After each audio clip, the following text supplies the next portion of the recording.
Fellow South Africans, you need to focus. I think the theme of South Africa's 2026 going forward should be focus in bold letters. I don't know if you guys you are getting this feeling that so South Africa has hired a PR company, a public relations company. Now, a public relations company's job is to twist a narrative, twist an image, twist a reputation. Mostly, it is when that image or the reputation or narrative is taking a direction that is on the negative path. For example, politicians. Politicians have okay. Let's not go too far, but you can link the two. Celebrities. You know, to be a celebrity in the United States, you need to have a publicist. That if you are caught red-handed stealing from a grocery store or whatever the case is, the publicist comes and clean that all away. I don't know, maybe this is going to reveal my age. Back in the day of a kleptomaniac, Winona Ryder, you can Google her. The girl could not, and she had millions of dollars in her account, and she was doing well in Hollywood. She was getting big blockbuster movies, but her hand just could not stop stealing. Just couldn't. And what did the publicists do? They came, swooped in, and the rest of the world forgot about Winona Ryder. Instead of Winona Ryder getting the punishment and the disdain from the public, she became even more famous. That is what PR is about. Now, coming to South Africa, the PR that is being used right now, because South Africa, it's in a very strategic geographical position. And it has, I believe, multiple intentions. You have cartels, you have business minded people, you have countries that want to take a portion of the country and turn it into Palestine, Israel. And then you're going to have another part of the world that wants South Africa for something else. And all of these things are getting stared by somebody who probably went to Ramaphosa or whoever, I'm not saying that had happened, and said, I have some little thing for you. It's called tribalism. If you can convince South Africans that this tribe hates this tribe and that tribe hates that tribe, we all know the topic of tribalism. It is not just dangerous, it is deadly. The most recent history when it comes to tribalism is Rwanda. So, tribalism, how it works is you plant the seed, or maybe let's put it in a more practical way, which is quicker. You take a bowl of water, put it in a pot, and then boil that water. So the water will begin to get warm and then will start bubbling under and then it start bubbling. And if you are not going to remove the pot on time, it's going to spill. That is exactly what has just been planted. Now, don't think that I am not aware of tribalists, people that just tribalists for no reason, calling other people names, and because you look a certain way, you get called like Ikwarekwere or something like that. They are even in families where when one of the child is darker, it is pure Zulu child. I'm just gonna pick on my tribe. Pure Zulu child just happened to have a darker skin, bambiseng Ikwarekwere type of situation. It happens. It's there. It's horrible. It's evil. But one thing about me, you can never convince me to hate any other tribe. It doesn't matter what tribe that is. I've inserted myself in the Xhosa tribe, love the Xhosas because of a wonderful thing that a Xhosa woman did for me, launched me. Now, I'm not pinning my love for the Xhosa people because of her. I've always loved the Xhosas. And I've seen people that I grew up with in my own space that used to be my best friends, and they're Xhosas.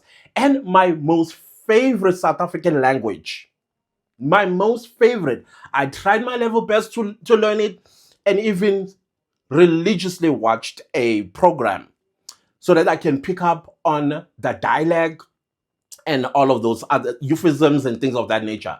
And that is Chivenda.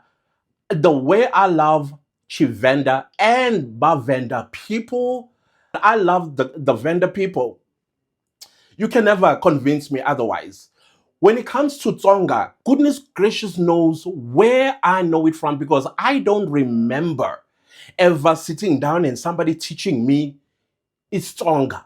But for some reason, I hear it. You can never gossip about me in Tsonga. I'm Zulu. But you can never gossip about me in Tsonga, because for some reason, I can hear you. How? Don't ask me. I don't know. When it comes to the Tswana and the Sotho people, I still believe to the depth of my heart that I'm going to, the person that I'm going to spend the rest of my life with, it's either going to be a Tswana or a Sotho. Because I don't know, it comes naturally how I look at them. I think they're the most beautiful people after the Swatis, the Tswana people and Basotho people. And then when it comes to Ndebeles, I love the humility. I love how they just mind their own business, and the most kindest of people you can ever come across. Same goes with the Swatis. The Swatis, for me, beautiful. When you are with the Swati, your mind, you need to like focus it. You really have to, because you'll be distracted by their beauty. So you can never tell me to hate any of our tribes. And I don't think it is something that you should engage yourself in. You know why you should engage yourself in? Entle. Entle just dropped a video, and she said something in passing about tribalism, that it is by design. She's 100% correct, you know. And I can prove it to you. And I've always known this because of my education background. I've always known that the only way to take control of anything is to rule and divide. Is it divide and rule? Rule and divide. And especially if there's an interest that you have in whatever it is, always assume the position to look around, see who's the strongest, who is the weakest, and who's in the middle, and then you make them butt heads. While they are busy butting heads, you go and pillage. You steal from the soil, you steal from the people, and go build your own country. Here's a gentleman who used to be an apartheid soldier. He did not like it. That's why he shares these things to South Africans. I think I saw his video about 2 or 3 years ago. Now you will learn that tribalism that is being pushed by EFF, that is being pushed by everybody that is trying to have us logging heads, the evil people that they are, this is exactly what this gentleman is talking about. And I believe there's a PR company in South Africa that that we must end up on each other's throats. Do not allow it. Here's the video. Hey, I was a conscript in the South African Army in 1988 and 89. Used to have to do 2 years. 1989 was the last year of having to do 2 years of compulsory military service, as Nelson Mandela was let out of jail and we moved towards the first free and fair elections in South Africa. But I was based up in northern Zululand near a town called Matubatuba in 121 Battalion, which was a Zulu battalion with a small cadre of white officers, but all the troops and a lot of the non-commissioned officers were Zulus. And one of the things that was going on in my area, because I was the law officer covering a very large area of northern Zululand up to the Swaziland-Mozambique border, was a small group of recce officers. That was like our equivalent of the SAS, Navy SEALs type soldiers, training local Zulu men to go up to the townships and the mine hostels around Johannesburg and in the Transvaal to deliberately foment racial tension and violence with other tribes based in those hostels and townships. And this was a very deliberate strategy of the South African government and the South African military at the time to create black on black violence, to detract from the potential for black on white violence, which in those days was very low because we had a very strong and violent police force repressing that side of things. But there was this massive deflection that went on right up until I left the army at the end of 1989. And a lot of white people don't know that, is that there was a very deliberate strategy, because what white people in South Africa at the time, and no doubt for some period afterwards, were often saying is, you know, these blacks can't run a country because they're always fighting each other. These tribes hate each other, right?